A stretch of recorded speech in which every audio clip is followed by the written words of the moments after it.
அண்ணன் prime minister வர போல சார். யாரு சார் அண்ணன்றேன், அப்புறம் யாருன்றீங்க? இன்னைக்கு ஆதவர்ஜனா தெரிந்தோ தெரியாமலோ விஜய்க்கு வேட்டு வைத்துக் கொண்டிருக்கிறார். இத்தகைய முகஸ்துதியாளர்கள் தான் முதல் எதிரி பேசுறது. இப்போ என்ன ஆகுன்னு கேட்டிங்கன்னா, ஆதவர்ஜனா கோடு போட்டார், அடுத்தவன்லாம் ரோடு போடுவான்ல. தென்னிந்தியாவிலிருந்து ஒரு பிரதமர். என்னங்க உங்கள் கட்சிக்கு கொள்கை, என்னங்க கோட்பாடு, என்ன சித்தாந்தம்? ஜெயிச்சிட்டிங்கங்க. நேஷனல் லெவலில் அவர் லீடராக கொண்டு போய் இன்றைக்கி பொசிஷன் பண்ணுறதுன்றது வந்து இப்போ இருக்கிற பேசியை தகர்த்துரும். தாவேக்காவை அப்படியே புரட்டி உருட்டி எடுத்துருவாங்க. தலைகீழ போயிடுச்சு. திமுக அமைச்சர்கள் பெரும்பாலானவர்கள் தான் சரண்டர் ஆகிட்டு இருக்காங்க. ஏவா வேலை பேச்செல்லாம் என்ன நல்ல மருமை சார். கூட இல்லை, வீட்லேயே அப்படி வீட்டில் ஒரு ரைடு, அப்புறம் லுக் அவுட் நோட்டீஸு, அப்புறம் டிவிஎஸ்சி முன்னால் போய் நிற்கிறது.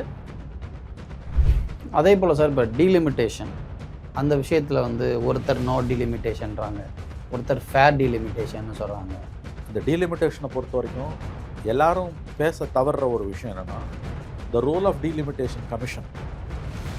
நோ டீலிமிட்டேஷன்றது சரியா இல்லை ஃபேர் டீலிமிட்டேஷன்? இல்லை, நோவும் வேணாம், ஃபேரும் வேணாம். முதல்ல ஏன்னா நீ செய்யாட்டியும் ஒரு கான்ஸ்டியூஷனல் கிரைசிஸ் வரப்போகுதுன்றீங்க. எனக்கு என்ன இந்த 25 இயர்ஸ் முடியுது. இது அக்ரெசிவாக எதிர்த்த திமுகவை காங்கிரஸ் ஏன் காரணம்? பாலிடிக்ஸ்.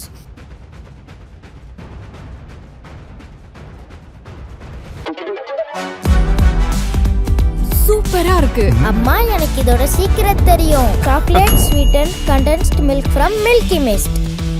ஆச்சி மசாலா. எந்த சமையலும் ருசி தேடும் ரகசியம். 20 ரூபாய். இந்த டிபேட் நேயர்களுக்கு வணக்கம். மூத்த பத்திரிகையாளர் திரு மணி அவர்கள் நம்மளோட அடைஞ்சிருக்காங்க. சார் வணக்கம். வணக்கம் மனோஜ். என்ன சார் அண்ணன் பிரைம் மினிஸ்டர் வர போல சார்? யாரு?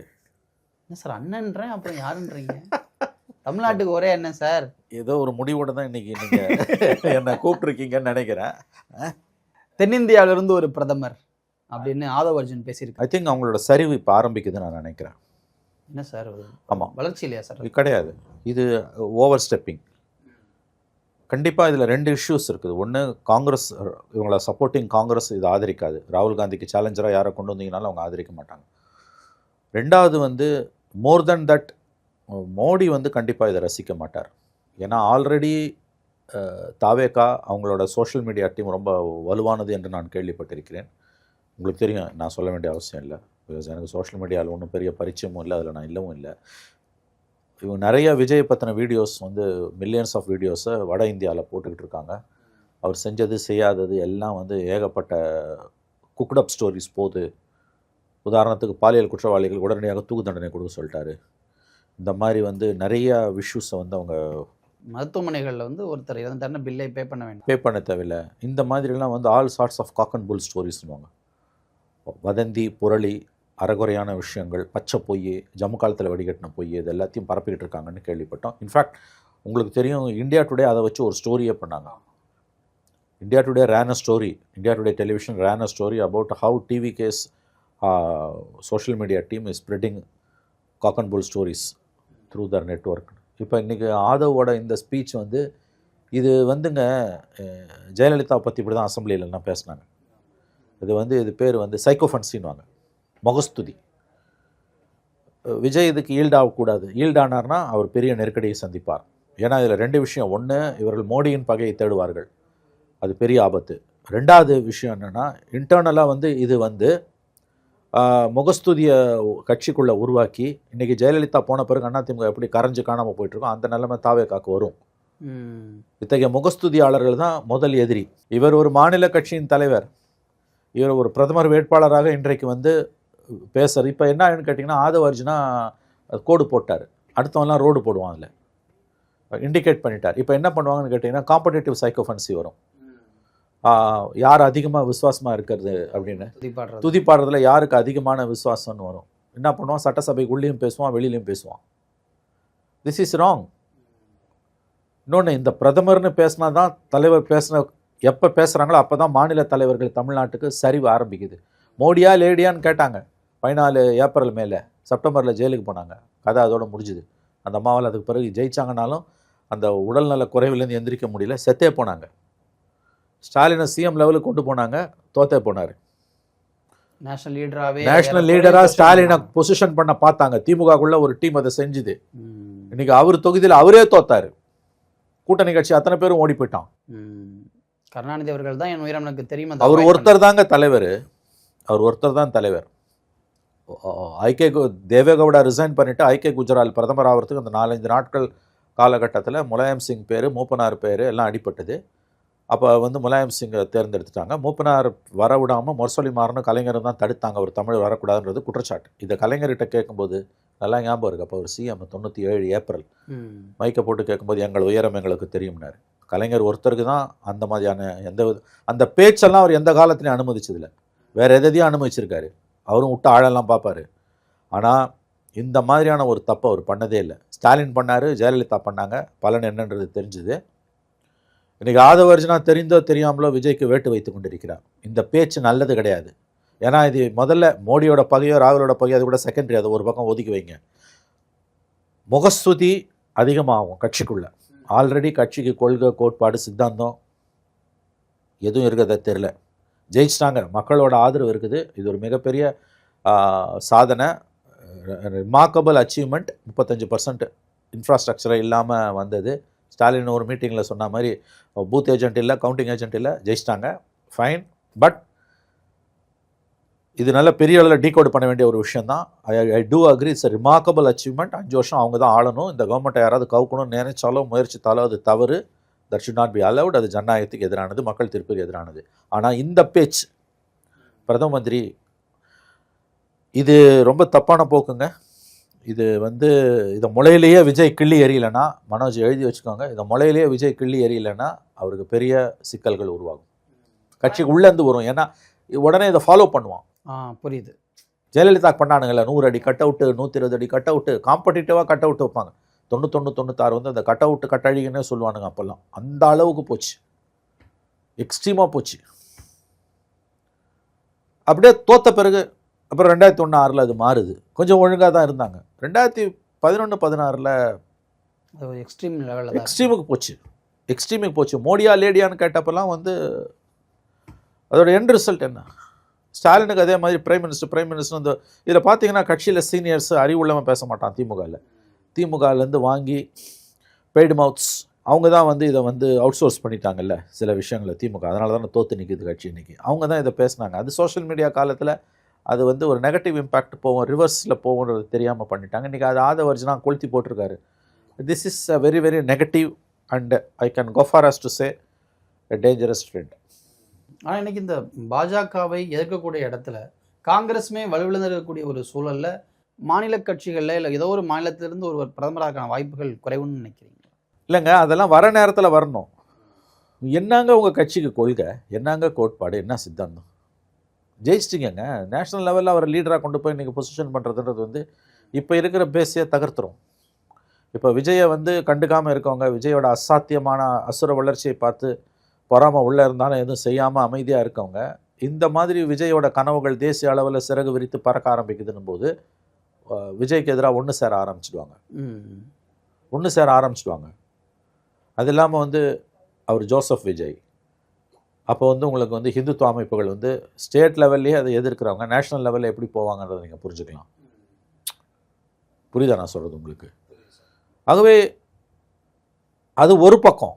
பட் மெயின் டேஞ்சர் என்னன்னு கேட்டிங்கன்னா, இந்த காம்படிட்டிவ் சைக்கோஃபன்சி வில் க்ரோ. தமிழ்நாடு கொஞ்சம் விடுபட்டது. இப்போ ஸ்டாலின் பீரியடில் எவ்வளோ தவறுகள் நிகழ்ந்தாலும் ஜெயலலிதா பீரியட் அளவுக்கு சைக்கோஃபன்சி இல்லை, கண்டிப்பாக இல்லை, நிச்சயமாக இல்லை. இப்போ அதை இப்போ ரிவர்ஸ் ட்ரெண்டில் போகிறாரு ஆதவர்ஜனா. கொள்கை, கோட்பாடு, சித்தாந்தம் எதுவுமே இல்லைன்னா என்ன நடக்குமோ அது தாவேக்காக இன்றைக்கி நடந்துகிட்டு இருக்கு. ஓகே சார், அது ஒரு பக்கம் இருக்கட்டும். இந்த சில நாட்களாக நடந்த இந்த பட்ஜெட் கூட்டத்தொடர் மறுபடியும் ஒரு கேப்புக்கு அப்புறம் நடக்க போகுது. பட் ஸோ ஃபார் நம்ம பட்ஜெட்டுக்கு அப்புறம் மறுபடியும் பேசுகிறோம். இந்த 4-5 நாட்கள் எப்படி சார் இருந்துச்சு? நான் கொஞ்சம் I think it's a live budget. அசம்பிளியை முதல்ல லைவாக டெலிகாஸ்ட் பண்ணுறது ஒரு பெரிய தைரியம் வேணும். இந்த ஓப்பன் இதுவாக இருக்காங்க, அவங்க டிரான்ஸ்பரண்ட்டாக இருக்காங்க. அவ்வளோ 70 வருஷ கட்சி ஏன் வந்து லைவ் டெலிகாஸ்ட் பண்ணாமல் அதை பிளாக் பண்ணாங்க? ஸ்டாலின் பேசும்போது மட்டும் இருக்கும், மற்றவங்க பேசும்போது ஒன்றும் மொத்தமாக கட் பண்ணி விட்ருவாங்க, இல்லைனா வந்து மியூட் பண்ணுவாங்க. இல்லை அப்பயும் எடப்பாடி பேசும்போதும் ஸ்டாலினை காமிப்பாங்க. மிக மிக மோசமாக அஞ்சித்தான் வந்து அச்சத்துடன் தான் திராவிட முன்னேற்ற கழக ஆட்சியில் ப்ரொசீடிங்ஸ் இருந்தது. இன்றைக்கி ஓப்பனாக விட்டுருக்காங்க. சோம்நாத் சாட்டர்ஜி பீரியடில் வந்து 2004 and 2009 14 வரைக்குமே வந்து ரொம்ப தெளிவாக இருந்தது. 14க்கு அப்புறம் மோடி வந்தோன்னா நிறையா பிளாக் பண்ணாங்க. 2004 and 9 வந்து was an excellent period in Tamil Indian politics. எனக்கு தெரிஞ்சு the best government across the Indian history பார்த்தீங்கன்னா 1952லேருந்து 2004 and 9 it was a best government. எல்லாத்தையுமே அலோவ் பண்ணார் சோம்நாத் சாட்டர்ஜி. பெரிய தேச பாதுகாப்பெல்லாம் ஒரு வெங்காயமும் கிடையாது. அதெல்லாம் கன்சல்டேட்டிவ் கமிட்டி மீட்டிங்கில் நடக்கும், ஸ்டாண்டிங் கமிட்டியில் நடக்கும். பேசுகிறத மக்கள் பார்த்துக்கிட்டோம் அப்படின்னு. அதை அசம்பிளிக்குள்ளே ஜெயலலிதாவும் பண்ணலை, கருணாநிதியும் பண்ணலை, ஸ்டாலின் வந்து கொஞ்சம் பண்ணார், அப்புறம் அப்படியே ஒதுங்கினார். அவர் வந்து அவங்க மேனிஃபெஸ்டோவில் நாங்கள் ஒளிபரப்போன்ட்டு அவர் ஆட்சிக்கு வந்த பிறகு செய்யவே இல்லை. இன்றைக்கி ரொம்ப அழகாக இருக்குது, அது ரொம்ப பாராட்ட வேண்டிய ஒரு விஷயம். இப்போ தலைகீழ நடக்குது. எதுக்கு லைவ் டெலிகாஸ்ட் பண்ணுறீங்கன்னு ஏவாவேலு கேட்குறாரு. அருவருப்பா இல்லை திமுகக்கு நான் கேட்குறேன். ஆக்வர்டா இல்லையா டிஎம்கேக்கு? ஆளுங்கட்சி லைவ் பண்ண மாட்டோம், எதிர்கட்சி லைவ் வேணும்னுவாங்க. தலைகீழ நடக்குது. ஏன் லைவ் பண்ணுறேன்றான்? உங்கள் யோகியதை லட்சணத்தை தான் மக்கள் பார்க்கட்டுமே. நீங்கள் நாகரிகமாக இருக்கிறீங்களா இல்லையான்றதை மக்கள் பார்க்கட்டும். அது வந்து அவை குறிப்பிலேருந்து நீக்கிறத பார்த்தா என்ன? அப்படியே ரொம்ப கொலை குற்றத்தையோ இல்லை தேச பாதுகாப்பு சம்மந்தப்பட்ட விஷயத்தையோ பேச போகிறதில்ல. அவை குறிப்பிலேருந்து எதை நீக்குவாங்க? மரபு மீறிய சொல்ல, சம்டைம்ஸ் ஆபாசமான சொல்ல. அது ஹவுஸ் ரெக்கார்டில் இருக்க போகிறதில்ல.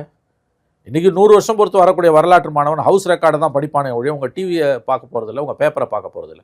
பேப்பரில் எப்படியும் அது இருக்க போகிறதில்ல. No media is going to report. அப்போ அவை குறிப்பிலேருந்து நீக்கினதை வந்து பார்த்துடுறாங்கன்னா இது என்னென்னா இவங்க எக்ஸ்போஸ் ஆகுறாங்க. இந்த கூட்டத்தொடர் மனோஜ் இப்போ எனக்கு உணர்த்துறது என்னென்னா வந்து எல்லாரும் என்ன சொன்னாங்கன்னா தாவேக்கா வந்து இன்எக்ஸ்பீரியன்ஸ்டு, திமுக வந்து பழந்துன்னு கொட்டை போட்டவங்க, தாவேக்காவை அப்படியே புரட்டி உருட்டி எடுத்துருவாங்க. தலைகீழ போயிடுச்சு.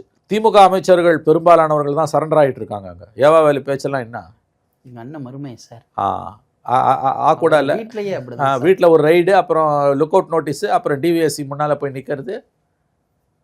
இப்போ தெரியுதில்ல எங்கள் அண்ணன் மருமவன். அது ஆக்சுவலாக வந்து தாவேக்கா சரண்டர் ஆகிடும், திமுக வந்து ஸ்கோர் பண்ணிவிடுனாங்க. ரொம்ப ரொம்ப ஆக்வர்டான விஷயம். புதுசாக வந்த ஒரு கட்சி, 2.5 வருஷம் ஆன கட்சிக்கிட்ட 70 வருஷ கட்சி இன்றைக்கி சரண்டர் ஆகிருக்குது. ஆக்சுவலாக இந்த கூட்டத்தொடரில் டிஎம்கே எக்ஸ்போஸ் ஆகிருக்குது. இவங்க நினச்ச அளவை விட பெஸ்ட்டு பர்ஃபார்மன்ஸ் பை டிவிக்கு அவங்க வந்து நல்லா வளர்ந்துக்கிட்டு இருக்காங்க, நல்லா ஷேப்பப் ஆகிட்டு இருக்காங்க. பட் இந்த டெண்டன்சி இருக்குல்ல, coming back to the original question, prime minister ஆக போகிறாருன்றதுலாம் தட் வில் ஸ்பாயில். அது மொத்தமாக எல்லாத்தையும் டிரைல் பண்ணி விட்டுரும்.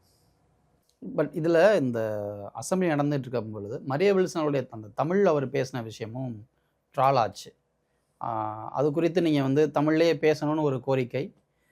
ஆனால் அதுக்கு அமைச்சர் சொன்ன பதிலுமே பார்த்தீங்க அப்படின்னா, தமிழ் கற்றுத்தந்ததை விட பைபிள் வந்து எனக்கு நிறைய கற்றுக் கொடுத்துருக்குன்னு அவர் கொஞ்சம் பேசினார். இன்றைக்கி வருத்தமும் அதுக்கு தெரிவிச்சிருக்காரு, நான் கொஞ்சம் ஓவராக பேசிட்டேன், அப்படி பேசிடக்கூடாது அப்படின்னு. பட் இந்த மாதிரியான ஒரு சூழலில் ஒரு அமைச்சர் இப்படி பேசுவது எப்படி பார்க்குறீங்க? இல்லைங்க, இது ஒன்றும் கொலை குத்தம் இல்லைங்க. when a person says sorry the matter dies down. ஒரு விஷயம், நான் வந்து இந்த கவர்மெண்ட்டை வந்து ஒரு பாசிட்டிவ் டோனில் தான் நான் பார்க்குறேன். ஏன்னா ஃப்ரெஷ்ஷாக இருக்காங்க அவங்க. 60 வருஷமாக தமிழ்நாட்டை வந்து நல்லது கெட்டது ரெண்டுமே அவங்க 2 பேர் ஆட்சியில் நடந்தது. புதுசாக இன்றைக்கி ஒருத்தர் வந்திருக்காங்க, மக்கள் ஓட்டு போட்டிருக்காங்க, 35% மக்கள் ஓட்டு போட்டிருக்காங்க. Give them a chance. 5 வருஷம் ஆளட்டும். தப்பு பண்ணாங்கன்னா அதுக்கப்புறம் நம்ம மாற்றிக்கலாம். 100 நாள் கூட ஆகாதப்போ இவ்வளோ விமர்சனங்கள் தேவையற்றவை, குரூரமானவை. அந்த மந்திரி அப்படி பேசினது தப்பு தான்.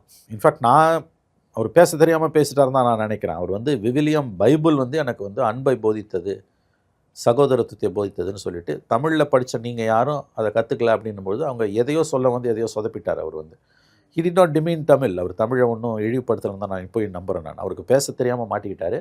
பட் சில மத குறியீடுகளை அவர் தவிர்த்திருக்கலாம். பைபிள் எடுத்துகிட்டு வரும்போது சிலுவை எடுத்துகிட்டு வருது, அந்த பட்ஜெட்டை இது பண்ணுறதுலாம் that should have been avoided. Quote பண்ணுறது வேறு, அது தேவையில்லாது. பிறகும்போது எல்லாரும் வந்து ஒரே மாதிரி தான் பிறக்கிறோம், அம்மனமாக தான் பிறக்கிறோம் எல்லாரும். அங்கே ஜாதி கிடையாது, மதம் கிடையாது, எல்லாமே ஒன்று தான். நான் பிறகும்போதே கிறிஸ்டியன்றதே பகுத்தறிவுக்கு பொருந்தாத விஷயம். இது வந்து தேவையில்லாத ஒரு மத குறியீடு. இதை கம்ப்ளீட்டாக அவாய்டு பண்ணணும். பைபிள்லேருந்து கோட் பண்ணுறது வேறு, அது எல்லா உரிமையும் அவருக்கு உண்டு. நீ ஏன் பைபிள்லேருந்து கோட் பண்ணுற, திருக்குறள்லேருந்து கோட் பண்ணு, நாலடியார்லேருந்து, இதெல்லாம் அபத்தமானது. எதில் கோட் பண்ணணும்னு அவர் முடிவு பண்ணிக்கிட்டோம். எல்லா ஒரு மதங்களும் எங்கள் வழி துணையினார் கண்ணதாசன் ஒரு சினிமா பாட்டில். அந்த மாதிரி வந்து என்ன சொல்கிறாருன்றது தான் முக்கியம். எதுலேருந்து கோட் பண்ணணுன்றது அவருடைய உரிமை. ஆனால் இந்த மத குறியீடுகளை இவர்கள் கண்டிப்பாக தவிர்த்துருக்கணும். இன்றைக்கி அவர் வருத்தம் தெரிவித்தார்னா மேட்டர் அதோட முடிஞ்சு போச்சு. அதுக்கு மேலே அதில் பேசுகிறதுக்கு ஒன்றும் இல்லை. ஒன்றும் பெரிய கொலையாக பண்ணிட்டார் அவர் வந்து. சரி, இது எதுலேருந்து வருதுன்னா இவர்கள் வந்து அடிப்படையில் ஒரு அனுபவமிக்க அரசியல்வாதிகளாக இல்லாத காரணத்தால் இத்தகைய தவறுகளை இவர்கள் செய்கிறார்கள். ஐ திங்க் அவங்க மாற்றிப்பாங்கன்னு நான் நினைக்கிறேன். ஒரு விஷயம் எனக்கு தெரியுது, அவங்க அமைச்சர்கள் அசம்பிளியிலேருந்து பார்க்கும்போது கூட வந்து ஒரு லேர்னிங் ப்ராசஸ் இருக்குது. திருத்திக்க தயாராக இருக்காங்க. ஒரு நல்லாவே கான்ட்ராரி டு எக்ஸ்பெக்டேஷன் நம்ம எதிர்பார்த்ததை விட அவங்க நல்லாவே பெர்ஃபார்ம் பண்ணியிருக்காங்க அசம்பிளியில். வரும் நாட்களில் செகண்ட் செஷன், இப்போ செகண்ட் பட்ஜெட் செஷன் 27 மார்ச் ஏப்ரலில் வரும்போது அவங்களுக்கும் ப்ராக்டிக்கல் பாலிடிக்ஸ் வந்துடும். They will do much better. அப்படி தான் எனக்கு தோணுது. It's a fresh government. இது வந்து கிவ் தம் சம் டைம். நம்ம டைமே கொடுக்காம நம்ம பேசுவோம் அப்படின்றது வந்து ஆபத்தானது. பட் சில nasty tendencies, nasty in the sense வந்து நெகட்டிவ் டெண்டன்சிஸ் இருக்குன்னா தட் ஷுட் பி ஃபோக்கஸ்ட். இப்போ ஆதவ் பேசுனதை பற்றி நீங்கள் பேசுனீங்க, அது பொலிட்டிக்கலி வந்து it's a suicidal for Vijay நான் நினைக்கிறேன். அவங்க எப்படி நினைக்கிறாங்கன்னு எனக்கு தெரியாது. இதை விட முக்கியமானது, 4 நாளைக்கு முன்னால் ஸ்டெல்லா மேரிஸ் காலேஜ் ஆர்கனைஸ் பண்ணியிருந்த ஆன்டி அபார்ஷன் ரேலியில் ஸ்பீக்கர் கலந்துக்கிட்டது மட்டும் இல்லாமல் வந்து அவர் பேசும்பொழுது வந்து அபார்ஷன் ரைட்ஸ் சம்மந்தமாக உரிய நடவடிக்கை முதலமைச்சர் எடுப்பாருன்ற துணியில் அவர் பேசுகிறாரு. ஹெல்த் மினிஸ்டர் அருண்ராஜ் கிளாரிஃபை பண்ணிட்டார். அப்படி அவர் பேசினது தவறாக புரிந்து கொள்ளப்பட்டிருக்குது. There are adequate laws to protect the abortion rights of Indian women. ஆனால் அந்த இடத்துல அந்த ஒரு வீடியோ பார்த்தீங்கன்னா, நீங்கள் ஒரு 1000 வார்த்தையில் ஒரு கட்டுரை எழுதுறத விட ஒரு 10 செகண்ட் வீடியோ, ஒரு புகைப்படம் வந்து சில செய்திகளை சொல்லிடும். பாதிரியார்கள், வெள்ளை அங்கி அணிந்த பாதிரியார்கள், சிலுவை சுமந்த பாதிரியார்கள், கன்னியாஸ்திரிகள் புடைசூழ நம்முடைய சபாநாயகர் நடந்து வருகிறார். இது அதுக்கு பிறகு அவரோட பேச்சு. ரெண்டாவது, எதுக்கு அந்த ஊர்வலம்? அபார்ஷன் இல்லை, ரோல் அவுட் அபார்ஷன், அபாலிஷ் அபார்ஷன்றது ரொம்ப ஆபத்தான ஒரு பிற்போக்குத்தனமான ஒரு கோரிக்கை. அது இன்றைக்கி அமெரிக்காவில் ஒரு பெரிய இஷ்யூ. அது அதுக்கு வந்து பல விமன்ஸ் குரூப்ஸே இன்றைக்கி அப்போஸ் பண்ணியிருக்காங்க. இப்போ அதில் வந்து சபாநாயகர் அவர்கள் கலந்து கொள்வது, அவரை அந்த தொனியில் பேசுவது என்பது ஐ திங்க் இதெல்லாம் ஆபத்தான போக்கு. ஒரு குறிப்பிட்ட மதத்துடன் தேவைக்கு அதிகமாக அல்லது அளவுக்கு அதிகமாக தங்களை அடையாளப்படுத்தி கொள்ளக்கூடிய போக்கு இந்த அரசில் இருக்கக்கூடிய சில அமைச்சர்களுக்கும் என் சபாநாயகருக்குமே இருக்கிறது. இது எனக்கு தெரிஞ்சு தவிர்க்கப்பட வேண்டிய ஒரு போக்கு. ஏன்னா நிறைய பேர் விமர்சிக்கும் போது என்ன சொன்னாங்கன்னா, ஐம் அ பார்ன் கிறிஸ்டியன், கிறிஸ்தவனுக்கு இதை போதிச்சிருக்கு அப்படின்னு அவர் அவையில் பேசும் பொழுது, ஒருவேளை மற்றொரு மதத்தினுடைய உறுப்பை எழுந்து நான் ஒரு இந்து, எனக்கு இந்து சமயம் வந்து இதை போதிச்சிருக்குன்னு சொன்னா இது ஒரு பிரிவினையை, அந்த ஒரு பயம் வந்ததை தவறு அவர் சொல்லியிருக்க கூடாது. முதல்ல பார்ன் கிறிஸ்டியன்றதே அபத்தமானது. எவனுமே பிறக்கும்போது கிறிஸ்தவனாவோ, இஸ்லாமியனாவோ, இந்துவாவோ, சீக்கியனாவோ, பிறக்கிறது தமிழனாவோ பிறக்கும்போதே நான் தமிழ்ன்றது வாட் நான்சென்ஸ். இது மதத்துக்கு இணையானது தான் மொழி வெறியும். பிறக்கும்போது எல்லாரும் ஒன்று தான். ஆகவே இந்த உணர்வு அது இன்றைக்கி இந்தியா இருக்கக்கூடிய சூழ்நிலையில் இத்தகைய பேச்சுக்கள் எந்த அளவுக்கு ஆபத்தானவை என்பதை அவர்கள் தான் புரிந்து கொள்ளணும். இது வந்து இந்த அரசில் இருக்கக்கூடிய ஒரு நெகட்டிவ் ட்ரெண்டாக நான் பார்க்குறேன். இது கண்டிப்பாக விஜய் ஆரம்பத்திலே கிள்ளி எறியணும். பட் மோர் தேன் திஸ், இது கொஞ்சம் அட்ஜஸ்ட் ஆகிடும்னு எனக்கு தோணுது. எனக்கு வந்து இந்த நான் பார்ன் கிறிஸ்தவன்றது, ஸ்பீக்கரோட ஸ்பீச்சஸ், இதெல்லாம் வந்து கொஞ்சம் வரும் நாட்களில் வந்து ஒரு மாதிரி வந்து டாலரபிள் லெவலுக்குள்ளே வந்துடும் தான் எனக்கு தோணுது. பட் ஆதவ் பேசுனது இருக்குது பார்த்தீங்களா, அவர் பிரதம மந்திரி அப்படின்றது, விச் இஸ் டேஞ்சரஸ். அவர் வந்து போட்டு கொடுக்குறாருங்க, எதனா ரோடை போடுறாரு, ஒரு பாத்தை செட் பண்ணுறாரு ஆதவ். உங்கள் உயரம் உங்களுக்கு தெரியவில்லை என்றால் நீங்கள் பெரிய பிரச்சனைகளை சந்திப்பீர்கள். இன்றைக்கி மாநில அளவில் உங்களுக்கு இருக்கக்கூடிய அளவு எதிர்ப்பு தேசிய அளவில் விரியும். அதுவும் ஒரு கிறிஸ்தவர் என்னும் பொழுது, நான் மோடியா லேடியான்னு கேட்டப்போ ஜெயலலிதாவை அனுமதித்த சிஸ்டம் விஜய், இந்த ஆசை விஜய்க்கு வருகிறது, இந்த பேச்சு நாள்பட அதிகரிக்குதுன்னா அதை they look at it seriously. ஏன்னா நேஷ்னல் லெவலில் ஐ வாஸ் டோல்டு சோஷியல் மீடியாவில் பெரிய அளவில் இவங்க ஒர்க் பண்ணுறாங்க, பெரிய அளவில் ஒர்க் பண்ணுறாங்க. அவங்க அல்காரிதம்லாம் அதை வச்சு மேனிப்புலேட் பண்ணுறாங்க, விச் ஐ டோன்ட் நோ, எனக்கு அதை பற்றி தெரியாது. ஆனால் அந்த மாதிரி இவங்க போகிறாங்க அப்படின்னா சோஷியல் மீடியாவிலேயே நிறைய காரியங்களை இன்றைக்கி 12 ஆண்டுகளாக இந்தியா சாதித்து கொண்டிருக்கிறது, இந்தியா பார்த்து கொண்டிருக்கிறது. மோடி ஜெயிச்சதுலேருந்து இப்போ ஜந்தர் மந்தர் ப்ரொட்டஸ்ட் வரைக்கும், தர்மேந்திர பிரதான் ரெசிக்னேஷன் வரைக்கும். அப்போ நீங்கள் இந்த பேச்சு வளர்கிறதும், this type of social media campaign put it softly, aggressive campaign வந்து வளருதுன்னா they will pay for it. அது அவங்களுக்கு ஆபத்தாக போய் முடியலாம். ஆனால் அவர் விஜய் அதை ரசிக்கிறாருன்னா ஒன்றும் பண்ண முடியாது. அது வந்து அப்படின்னா தேர் டிகிங் தேர் கிரேவ்ஸ் தான் எனக்கு தோணுது. இந்த செஷன்லேயே வந்து எல்லா கட்சிகளும் ஒரு மனதோடு 2 தீர்மானத்தை நிறைவேற்றியிருக்காங்க. ஒன்று டீலிமிட்டேஷன், இன்னொன்று நீட். எனக்கு பேசிக்காக ஒரு கொஸ்டின் இருக்குது சார். யார் வந்தாலும் இது மாதிரியான விஷயங்களில் தீர்மானமாக போடுறாங்க. இந்த தீர்மானம் போடுவதால் நாங்கள் எதிர்க்கிறோன்னு ஆல்ரெடி நம்ம சொல்லிடுறோம். அதை தாண்டி என்ன பயன்? தட்ஸ் அ பொலிட்டிக்கல் ஸ்டேட்மெண்ட், அவ்வளோதான். தீர்மானம் போடலைன்னா நீ வந்து உன்னோட நெஞ்ச கீழ்ச்சி உன்னோட நேர்மையை நிரூபிக்கலன்னு அர்த்தம். தீர்மானம் போட்டதால் என்னன்னு கேட்குறத விட மனோஜ், தீர்மானம் போடுறதால என்ன லாஸ்ன்னு கேட்டிங்கன்னா அது பொருத்தமான கேள்வியாக இருக்கும். தீர்மானம் போடாததால் என்னோட நேர்மையை நான் வந்து நிரூபிக்க தவறிட்டேன், நான் யோகியம் இல்லைன்றதை நிரூபிக்க தவறிட்டேன்னு வந்துடும். அதனால் வந்து 10 1 11 இது, அதாவது அரசியலில் வந்து உண்மைகளை விட கற்பிதங்களும் குறியீடுகளும் போஸ்டரிங் தான் ரொம்ப முக்கியம். ட்ரூத்தை விட போஸ்டரிங் ரொம்ப முக்கியம். உங்களுக்கு வந்து போஸ்டரிங் தான் இது வந்து எல்லாருக்கும் தெரியும். நீ 900 வருஷத்துக்கு ஒரு 1000 தீர்மானம் போட்டினாலும் ஒன்றும் நடக்க போகிறதில்ல. ஏன்னா மத்திய அரசு சென்ட்ரல் கவர்மெண்ட் உங்களுக்கு இசைஞ்சு வராத வரைக்கும். ஏன்னா Supreme Court shows unusual aggressiveness in this issue. நீட்டில் அளவுக்கு அதிகமாக பார்லிமெண்ட் எடுக்க வேண்டிய முடிவை கோர்ட் எடுக்குது. சிஜிஎஸ்சியை வந்து 850 எம்பிஸும் சேர்ந்து கொண்டு வராங்க 2014 மோடி கவர்மெண்ட் வந்த உடனே. கொலிஜியம் சிஸ்டத்தை அபாலிஷ் பண்ணணும்னு entire parliament was United. 5 judge உட்காந்து முடியாதுன்னு தூக்கி போட்டாங்க. உங்களுக்கு பேசிக் ஸ்ட்ரக்சர் டாக்டரின் கீழே வருதுன்ட்டு என்ன பண்ண முடிஞ்சது உங்களால்? சரி, அவங்க டொமைனுக்குள்ளே அவன் நுழையும் போது அவன் தூக்கி போடுறான்ல, உங்கள் டொமைனுக்குள்ளே வரும்போது உங்களால் ஏன் ஒன்றும் பண்ண முடியல? ஆனால் ராங்காகவும் நீங்கள் பண்ணுறீங்க. எலெக்ஷன் கமிஷனர்ஸ் அப்பாயின்மெண்ட்டில் வந்து ஒரு 5 ஜட்ஜ் பெஞ்ச் ஆர்டர் கொடுத்தோன்னா ஒரே வாரத்தில் உட்காந்து அதை மாற்றுறீங்க.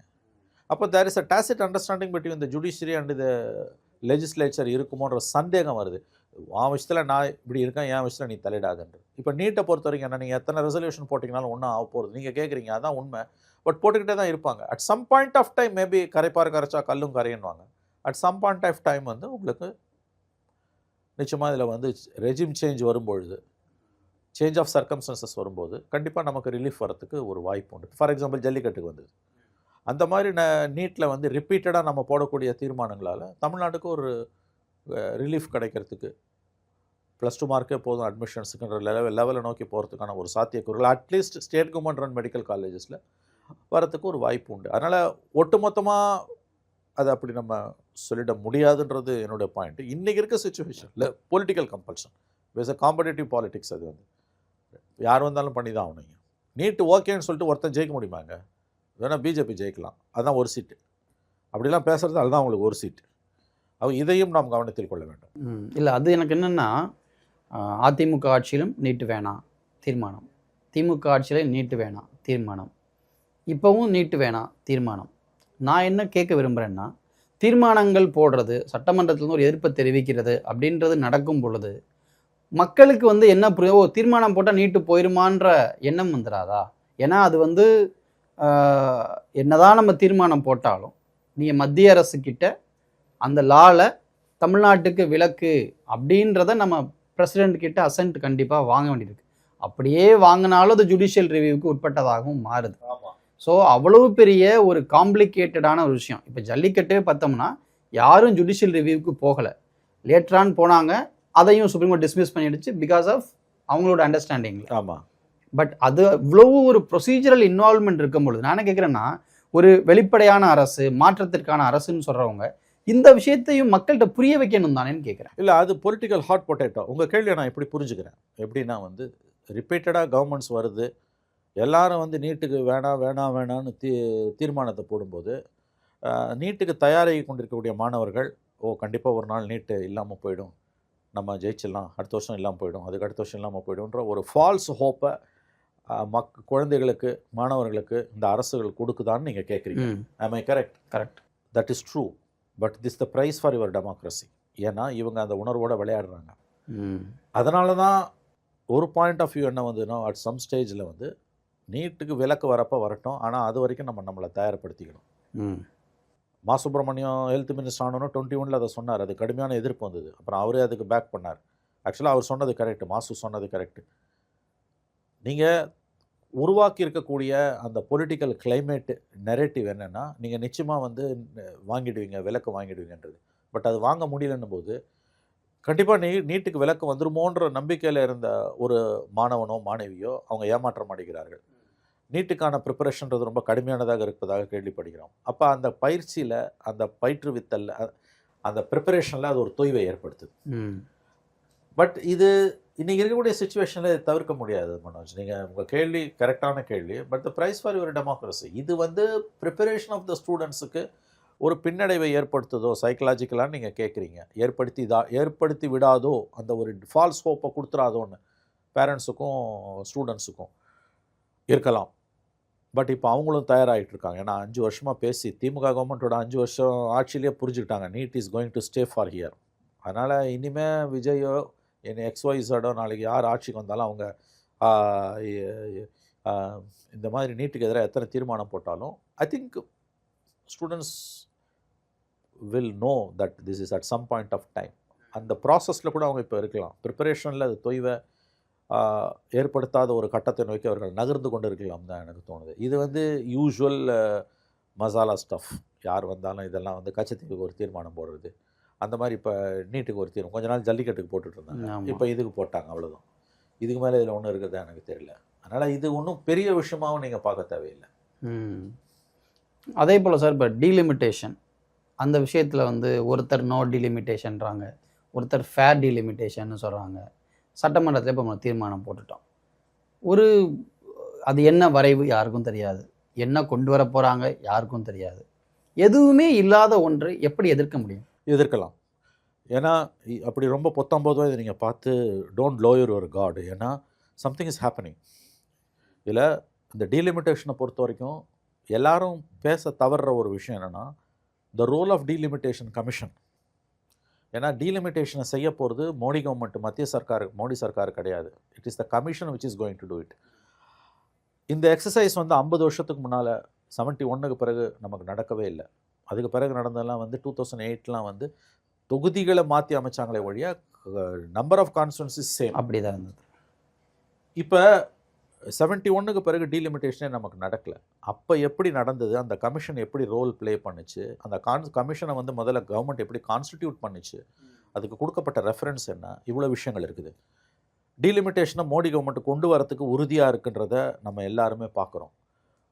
லாஸ்ட் டைம் ஏப்ரலில் அந்த பில் டிஃபீட் ஆனப்போ அக்ராஸ் த போர்டு 50% எல்லாருக்கும் இன்க்ரீஸ் பண்ணுங்கன்னு கேசி வேணுகோபால் தான் வைக்கிறார். அப்போ அமித்ஷா வந்து எதுக்குமே இறங்கி வராத அமித்ஷா எனக்கு ஒரு 30 minutes டைம் கூட நான் கொண்டு வரேன், அவ்வளோ சீக்கிரம் அவங்க இறங்கி கொண்டு வரேன்னு சொன்னாங்க, கொண்டு வரேன்னாரு. பட் அன்யூஷுவல் அது அமித்ஷா அந்த மாதிரிலாம் இறங்கி வரவர் கிடையாது. லெட் டவுன், அதாவது வந்து இறங்கி வர்றது, நெகோசியேஷன், பேச்சுவார்த்தை, டைலாக் எதுவுமே அமித்ஷா கிட்ட கிடையாது. அது ஒரு சொல்லுவார், நீ செய்யணும், அவ்வளோதான். இல்லைன்னா அதுக்கான வேலையை நீ கொடுப்ப, இவ்வளோதான். எ பர்சன் லைக் அமித்ஷா அப்படி உடனே இறங்கி வர்றாருன்னா நீங்கள் புரிஞ்சுக்கணும், சிலதெல்லாம் வந்து you have to look at it the other way around.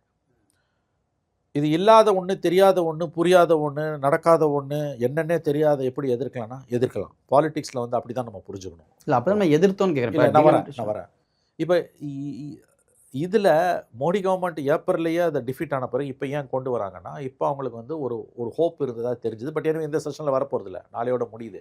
ஏன்னா டிஎம்கே ஆதரித்தாலும் லோக்சபாவில் 14 எண்ணிக்கை வந்து அவங்களுக்கு குறையுது. அதனால் வந்து அதில் வந்து ஏதாவது 1-2 மாறினா கூட வந்து ஃப்ளோர் மேனேஜ்மெண்ட் ரொம்ப கஷ்டம். இப்போ ரொம்ப சீக்ரெட்டாக இந்த மூவை கவர்மெண்ட் பண்ணிக்கிட்டு இருக்குது. திடீர்னு அவன் பில்லை ப்ரப்போஸ் பண்ணலாம். அதில் வந்து change of circumstances DMK and NCP இவங்க 2 பேர், சரத்பவாரோட எம்பிஸ் 8 பேர், டிஎம்கேவோட எம்பிஸ் 22 பேர் லோக்சபாவில், ராஜ்யசபா தே ஆர் மேனேஜிங். இவங்க ரோல் ரொம்ப குரூஷியல். இவங்க இப்போ இருக்கக்கூடிய சேஞ்ச் ஆஃப் பொலிட்டிக்கல் சர்க்கம்ஸ்டன்சஸில் மோடி கவர்மெண்ட் கொண்டு வரக்கூடிய டீலிமிட்டேஷனை ஆதரிப்பதற்கு பாசிபிலிட்டிஸ் அதிகம். அப்படி இருக்கும் பொழுது வந்து எதிர்த்து தீர்மானம் போடுறதுன்றது தேவையானது. இதில் இன்னொரு முக்கியமான விஷயம் தயவு செஞ்சு புரிஞ்சுக்கோங்க. Once this bill is passed and delimitation commission வந்துடுச்சுன்னா, டீலிமிட்டேஷன் கமிஷனை கான்ஸ்டியூட் பண்ண பிறகு அதுக்கு எதிராக நீங்கள் எந்த கோர்ட்டுக்கும் போக முடியாது. All your avenues are shut down and closed. அதனால் இந்த அர்ஜென்சி தேவைன்னு தான் நான் பார்க்குறேன். இதில் என்னென்னா நிறைய எம்பிசிக்கு இது எப்படி டீலிமிட்டேஷனை கேரி அவுட் பண்ணுவாங்கன்றது தெரியல. இதுக்கு நடுப்புற வந்து ஜெயராம் ரமேஷ் 10 நாளைக்கு முன்னால் அவர் போட்ட ஒரு ட்வீட்டு, அவரோட ப்ரெஸ் ரிலீஸ் நினைக்கிறேன். அவர் வந்து சில விஷயங்களை சொல்கிறார். அதை ஃபர்தராக என்னால் வந்து அதை கண்டுபிடிக்க முடியல. அது வந்து அவர் சொல்லக்கூடிய ஆர்டிகல் 81 and 82 அமெண்ட்மெண்ட்ஸுக்கு பிறகு இதில் வந்து ஃபேர் டீலிமிட்டேஷனுக்கு வாய்ப்பே இல்லைன்றார் அவர். அந்த பாசிபிலிட்டியை பற்றி அவர் பேசுகிறாரு. அதுதான் நான் சொல்ல வரேன். இந்த டீலிமிட்டேஷனை எதிர்க்கக்கூடியவங்க, ஆதரிக்கக்கூடியவங்க 2 பேருமே வந்து இந்த ஃபேக்ட்ஸ் ஆஃப் த மேட்டரை பேச மாட்டேன்றாங்க. ஃபேக்ட் என்ன மனோஜ் உங்களுக்கு, திமுக ஆதரிக்குது, அண்ணா திமுக ஆதரிக்குதுன்றது கிடையாது. ஃபேக்ட் வந்து what is delimitation, the role of delimitation commission என்ன, அதை எப்படி கான்ஸ்டியூட் பண்ணுறாங்க, how the whole exercise is going to be carried out, எந்த அடிப்படையில் டீலிமிட்டேஷன் கமிஷன் இதை செய்ய போகுது, அதோட உறுப்பினர்கள் யார், அது எதிராக நீங்கள் எந்த கோர்ட்டுக்கும் போக முடியாதுன்னு போது இந்த கவர்மெண்ட் மற்ற கவர்மெண்ட் பண்ணால் கூட, காங்கிரஸோ தேர்ட் ஃப்ரண்ட் கவர்மெண்ட்டோ பண்ணால் கூட you may have some hope.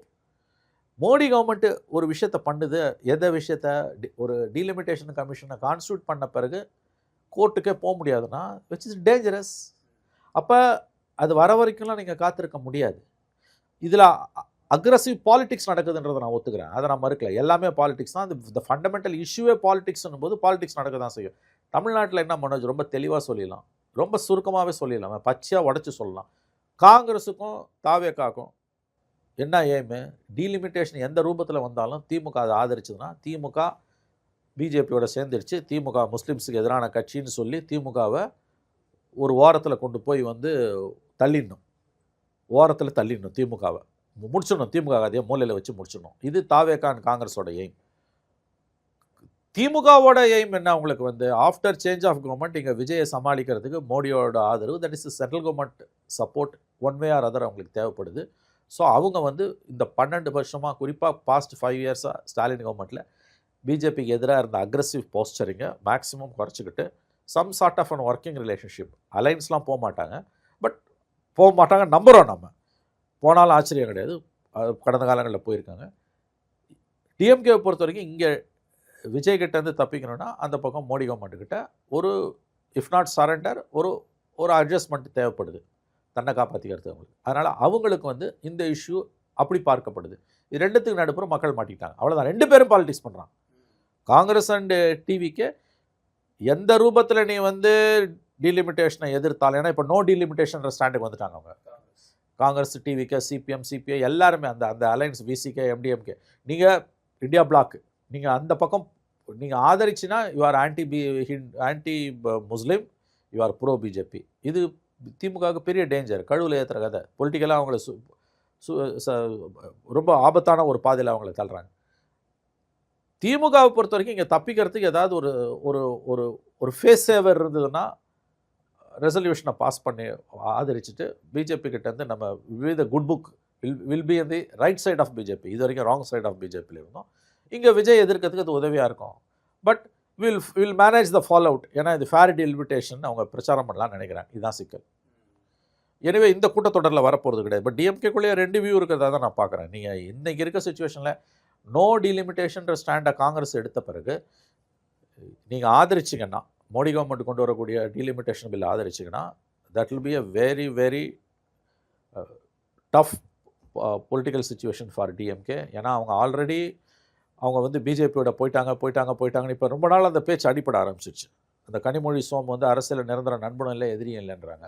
வேற ஒரு கருத்துக்காக அதை சொன்னாங்க, அது இப்படி கொண்டு சேர்த்துட்டான். Very good. நீ அது கூட வானதி அதை நேற்று சொன்னோன்னே அது இன்னும் பத்திக்கிச்சு. 2 பேரும் இப்போ அதுக்கு தான்.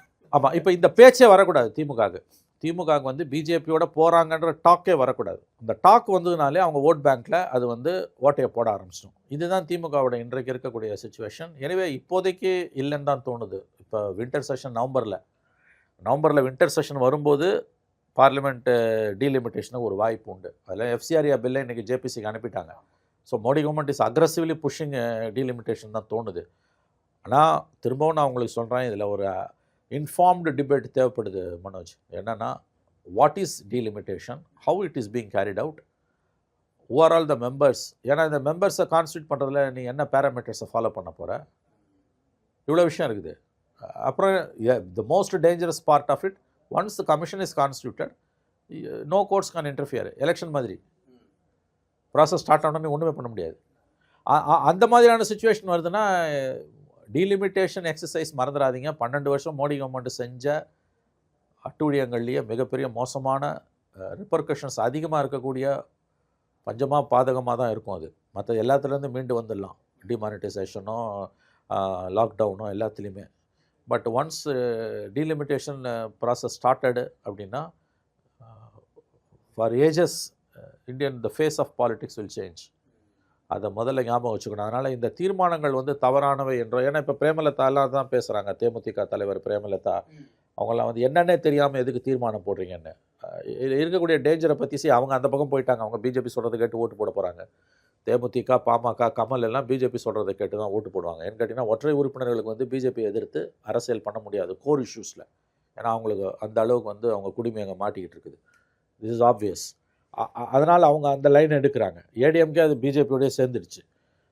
டிஎம்கே வந்து அவங்க ரொம்ப இந்த ப்ரிகேரியஸ் பொசிஷனில் தான் இருக்காங்க. அவங்க இன்றைக்கி ஆதரிக்கிறாங்க, அவங்களுக்கு தெரியுது. அவங்க டீலிமிட்டேஷன் ஒன்று மட்டும் ஞாபகம் வச்சுக்கோங்க, காங்கிரஸ் எதிர்க்கக்கூடிய ரொம்ப அக்ரஸிவான ஒரு இஷ்யூவில் அதுக்கு எதிரான ஒரு ஸ்டாண்டை திமுக எடுத்ததுன்னா அது திமுகவோட வாக்கு வங்கியில் மார்க் மை வேர்ட்ஸ் கணிசமான பாதிப்பை ஏற்படுத்தும்.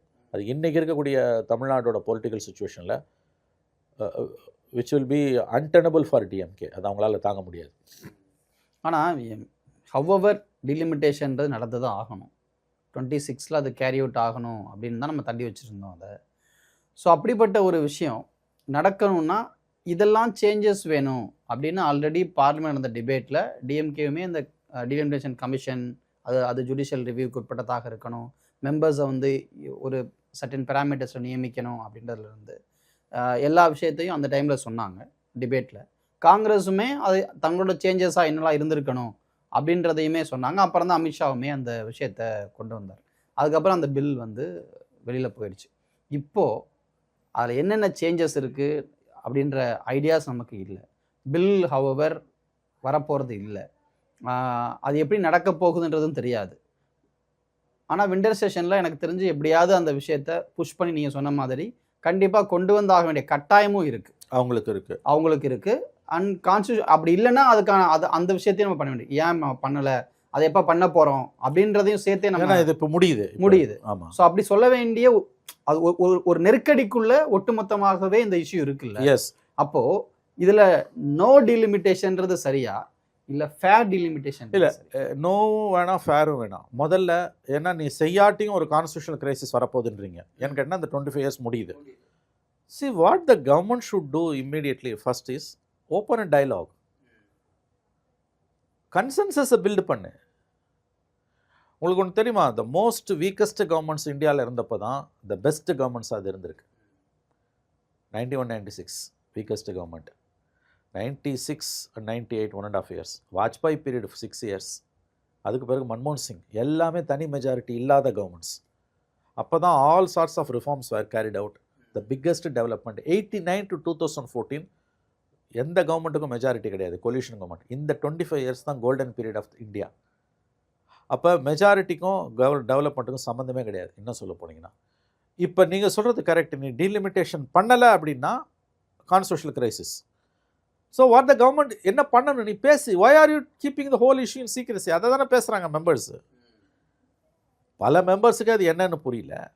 ஏன்னா ஃபஸ்ட்டு அந்த டீலிமிட்டேஷனை பார்த்தவங்கள பாதி பேர் செத்துட்டு இருப்பான். உங்களுக்கு 50 yearsனால் most of them would have been dead. Informed டிபேட்டை நம்ம எங்கேயுமே பார்க்க முடியல. அதை விட முக்கியமானது கன்சென்சஸை பில்டு பண்ணுறதுக்கு மோடி கவர்மெண்ட் தயாராக இல்லை. Government should first initiate discussion with all the stack holders. அது செய்யலை. பொலிட்டிக்கலாக தனக்கு தேவையானதை மட்டும் அவங்க பார்த்துக்கிட்டு போகணுன்றாங்க. ஏன்னா இப்போ நீங்கள் சொன்ன பாயிண்ட் ரொம்ப முக்கியமான பாயிண்ட். இப்போ நோ டிலிமிட்டேஷன்ற பொசிஷனை எடுத்திங்கன்னா you will have a constitutional crisis which cannot be allowed. அப்போ கன்சென்சஸை பில்டு பண்ணுறதை தவிர வேறு வழி கிடையாது.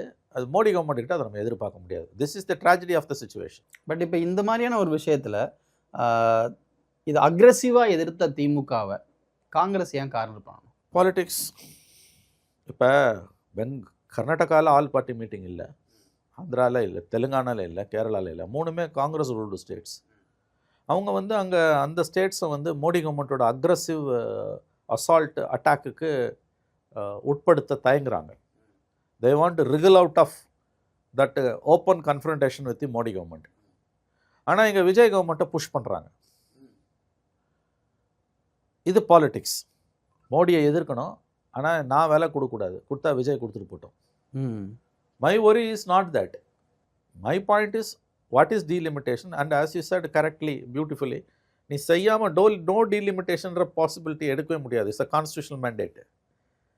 அதுதான் பேச வேண்டியது. இது பாலிட்டிக்ஸு. திமுகவை ஒட்டுமொத்தமாக கதையை முடிச்சுட்டு விஜயோட இருக்கணும். டிஎம்கே வந்து ஆல்ரெடி பிஜேபியோட போயிட்டாங்கன்னு அவங்க சொல்கிறாங்க. இது பாலிட்டிக்ஸ். இதில் ஒன்றும் பெருசாக நம்ம 6000க்கு எதுவுமே இல்லை. 3 ஸ்டேட் இன்றைக்கி காங்கிரஸ் டைரக்ட்லி ரூல்டு ஸ்டேட்ஸ். ஜார்க்கண்டில் கொலிஷன் கவர்மெண்ட். ஒயர் ஹிமாச்சல் பிரதேஷில் Congress government. 4 government directly ruled state. எங்கேயுமே தீர்மானம் போடலையே. இத்தனைக்கு சவுத்து தான் அதிகமாக பாதிக்கப்படுதுன்னா சவுத்தில் ஏன் வந்து மற்ற ஸ்டேட்லலாம் வாய் மூடின அமைதியாக இருக்கும்? ஏன்னா இதுக்கு ஒரு பொலிட்டிக்கல் ப்ரைஸ் கொடுக்க வேண்டியிருக்கும். அதை விஜய் கொடுத்துட்டு போட்டோம், நாங்கள் எது கொடுக்கணுன்றாங்க. Share politics. பார்க்கலாம், அது என்ன நடக்குன்றதை பொறுத்து வந்து பார்க்கலாம். உங்கள் நேரத்துக்கும் கருத்துக்களுக்கும் நன்றி சார், நன்றி.